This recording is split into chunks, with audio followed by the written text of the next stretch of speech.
Hello everyone, स्वागत है। Video अगली स्टार्ट हो चुकी है और जिन्होंने अभी तक भी चैनल को सब्सक्राइब नहीं किया तो मेरी एडवाइस है कि चैनल को सब्सक्राइब कर लो जल्दी से, उसके बाद वीडियो देखनी स्टार्ट करो।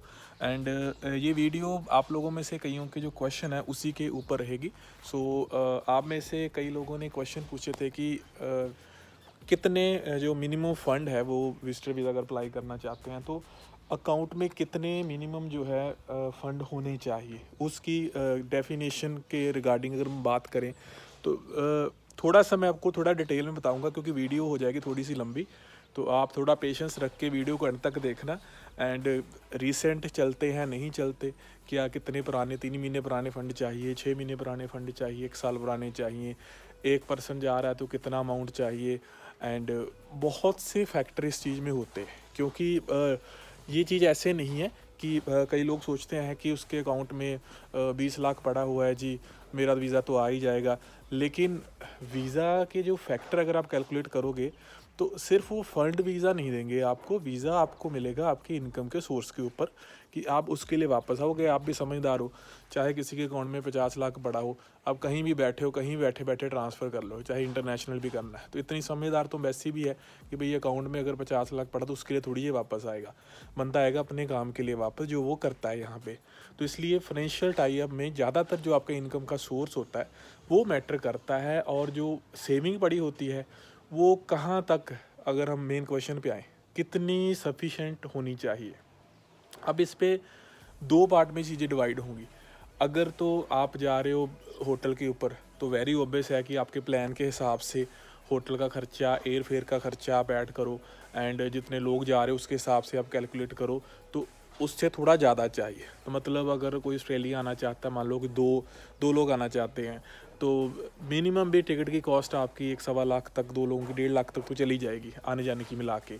फिर स्टे भी करते हो तो कम से कम 3 लाख का तो आपका खर्चा पड़ जाएगा अगर आप 10-15 दिन के लिए भी यहाँ आ रहे हो। अगर आपका कोई है नहीं यहाँ पे, होटल में स्टे कर रहे हो, तो मतलब फिर आपके 2 लोग हो तो अकाउंट में कम से कम आपके जो है 5 लाख प्लस तो होना चाहिए उसके हिसाब से।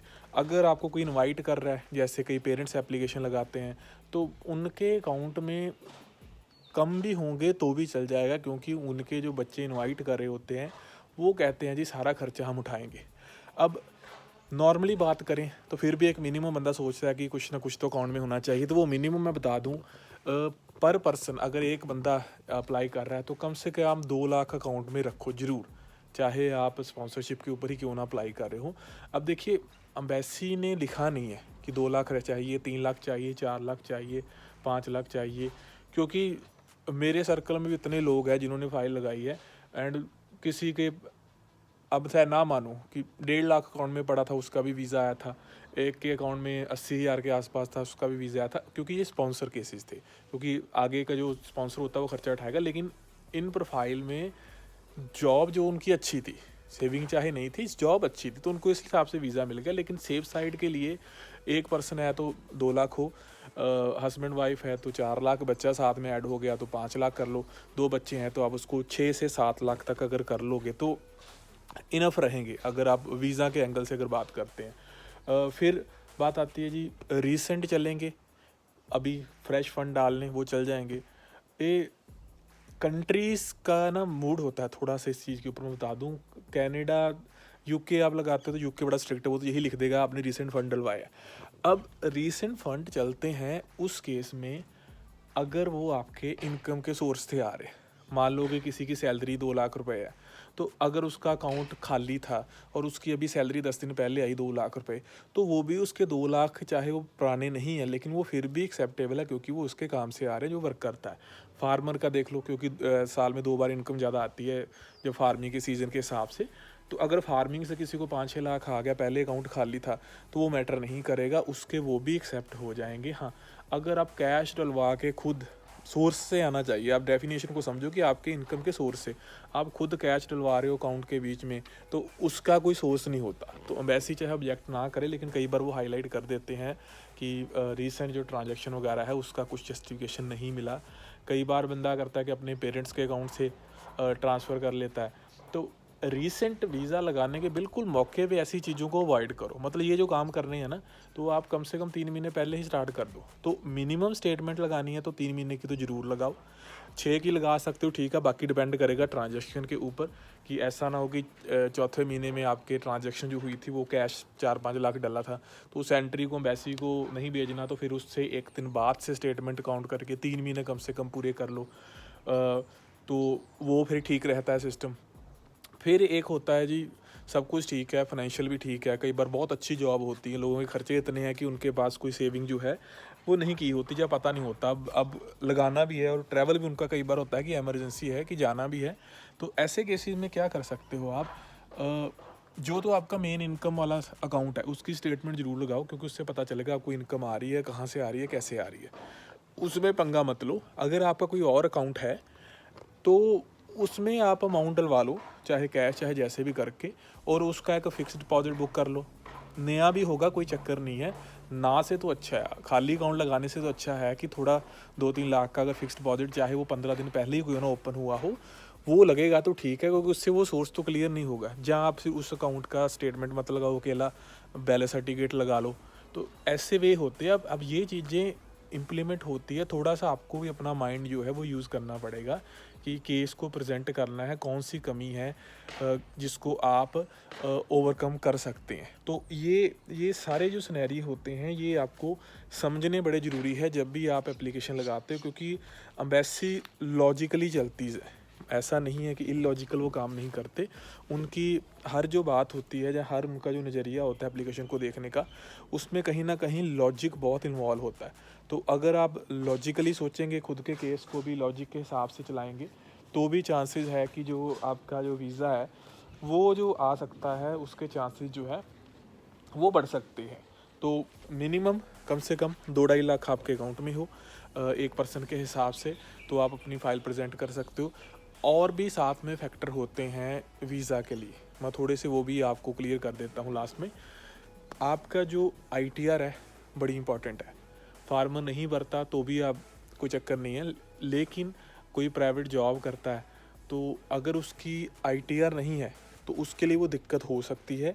बट 2 में से एक चीज़ ज़रूरी है। अगर ITR है, अकाउंट में सैलरी नहीं आ रही, तो उससे अच्छा अगर अकाउंट में सैलरी आ रही, ITR नहीं है, तो वो ज़्यादा पॉजिटिव है। क्योंकि ये बार बार मैं आपको यही कहना चाहता हूँ कि एम्बेसी ने देखना है कि इनकम कहाँ से आ रही है, कितनी आ रही है।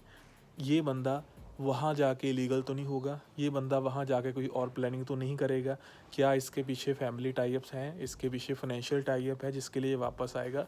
तो ये चीज़ें बहुत देखनी है। और इसमें अगर कोई पहले ट्रैवल है, कई लोग होते हैं कि पहले ट्रैवल होते हैं, वो कहते हैं हमारा तो आ ही जाना क्योंकि हम पहले ट्रैवल थे, और उसमें अगर आप 18 ईयर की एज से पहले ट्रैवल थे तो अब आपका प्रोफाइल फिर से मैटर करेगा। इससे नहीं है कि आप ट्रैवल हो तो कोई चक्कर नहीं हो, आपको आंखें बंद करके वीज़ा दे देंगे। आपने कई बार रिफ्यूज़ल भी सुनी होगी कि बंदा ट्रैवल था फिर भी रिफ्यूज़ल आ गया। क्यों? क्योंकि प्रेजेंट जो प्रोफाइल है ना, चाहे आप ट्रैवल भी हो, वो भी देखना ज़रूरी है, क्योंकि उन्होंने सिचुएशन देखनी है वीज़ा ऑफिसर ने कि अब क्या है। हो सकता है कि तब आपकी सिचुएशन बहुत अच्छी हो, उन्होंने वीज़ा दे दिया, अब उनको लगे कि आपकी सिचुएशन उस हिसाब से नहीं है, तो हो सकता है कि वो वीज़ा ना दे। तो इसलिए ये देखना भी है कि प्रेजेंट प्रोफाइल को, चाहे आप पहले ट्रैवल हो, प्रेजेंटेशन और प्रोफाइल आपका मेंटेन्ड होना चाहिए, तो ही जो आपका वीज़ा है वो गो थ्रू जो है वो हो सकता है। बाकी एक और मैं टिप दे देता हूँ। कई बार क्या होता है कि जैसे कोई फीमेल एप्लीकेंट है या कोई पेरेंट्स वगैरह हैं, उनके अकाउंट में अगर कुछ भी नहीं है, तो अगर जो कोई फीमेल एप्लीकेंट, उसका भाई कोई काम करता है, बढ़िया जॉब है या आर्मी में है, तो वो उसको स्पॉन्सर कर सकता है कि इसका सारा खर्चा मैं उठाऊँगा, फिर वो खुद की स्टेटमेंट लगा सकता है। पेरेंट्स के लिए भी वो ऐसा कर सकता है। पेरेंट्स को जो बाहर से कोई बुला रहा है, उनका बेटा बेटी जो भी, तो वो भी अपनी स्टेटमेंट दे सकते हैं कि इनका सारा खर्चा हम उठा रहे हैं, तो भी उनको वीज़ा मिलेगा। क्योंकि ये सारी स्टोरी सिर्फ फ़ंड के ऊपर नहीं है, जो मैं कहना चाहता हूँ, स्टोरी आपके वापस आने के रीज़न के ऊपर भी ज़्यादा है। नहीं तो कई बार फिर पेरेंट्स नॉर्मली क्या होता है कि जो बंदा 55 और 60 साल की एज में होता है, वो ज़्यादातर कुछ नहीं कर रहा होता, मतलब एट प्रेजेंट वो उन्होंने लाइफ में जो करना था कर लिया। अब वो अपना जो भी है कि नॉर्मल घर के काम थोड़े बहुत करके अपना उस हिसाब से टाइम निकाल रहे हैं। तो अब एम्बेसी को तो फिर इस हिसाब से उनको वीज़ा नहीं देना चाहिए कि इनके फाइनेंशियल टाई अप नहीं है। उनके फाइनेंशियल टाई अप से ऊपर आ जाता है उनका एज फैक्टर, कि अब इस स्टेज के ऊपर इनका इलीगल होने का, ओवर स्टे होने का कुछ लॉजिक है ही नहीं, कोई रीज़न ही नहीं, क्योंकि उनका डाटा भी कहता है, बात तो डाटे की है, तो ऐसा हुआ ही नहीं। एमरजेंसी रीज़न हो तो और बात है, नहीं तो ऐसा हुआ ही नहीं है कि पेरेंट्स वगैरह जो है वहाँ वो काम करने लग जाते हैं जो ओवर स्टे करते हैं। तो क्योंकि बच्चों का भी आगे लाइबिलिटी होती है, उन्होंने भी कल को किसी और को भी स्पॉन्सर करना है, तो दिक्कत आ जाती है। तो इसलिए पेरेंट्स के मामले में कोई ज़्यादा वो रिस्क फैक्टर उसमें वो नहीं लेके चलते, उनको लगता ही नहीं कोई रिस्क है। 2-2 दिन में, 4-4 दिन में रिजल्ट आ रहे हैं। बट येस, ट्रांजेक्शनें सही रखो, इनकम सोर्स जो आपका है वहाँ से इनकम आ रही हो अकाउंट में, 2-2.5 लाख भी है मिनिमम, ठीक है, इस पे वीज़े आते हैं। बट आप कोशिश करो कि 4 से 5 तक अगर आपके पास हो जाए, चाहे सिंगल एप्लीकेंट भी है तो। फर्स्ट टाइम जो ट्रैवलर हैं तो उनके लिए वो ज़्यादा फ़ायदेमंद हो सकता है। बाकी वीज़ा आना है आपकी इनकम सोर्स के ऊपर, ज़्यादा फंड 20 लाख शो करने से वीज़ा नहीं आना, आपकी इनकम से आने चाहिए पैसे, चाहे जिस हिसाब से आ रहे हैं। तो वीज़ा फैक्टर जो है वहाँ पे डिपेंड होते हैं। सो आज की यही वीडियो थी, क्योंकि आप में से कईयों के ये क्वेश्चन थे कि सेविंग कितनी होनी चाहिए, फ़ंड कितने होने चाहिए। तो जिन्होंने एंड तक वीडियो देखी उनको तो काफ़ी क्वेरी जो है वो सॉल्व हो चुकी होगी। फिर भी जो भी आप लोग वीडियो चाहते होते हैं तो आप कमेंट में बता सकते हैं। सो जो मैक्सिमम कमेंट जिसके रिगार्डिंग होते हैं, मैं कोशिश करूँगा कि उस टॉपिक के ऊपर भी कोई ना कोई आपको वीडियो बना के उसका आंसर भी प्रोवाइड कर दूँ। सो चैनल को सब्सक्राइब करके जाना। बाय।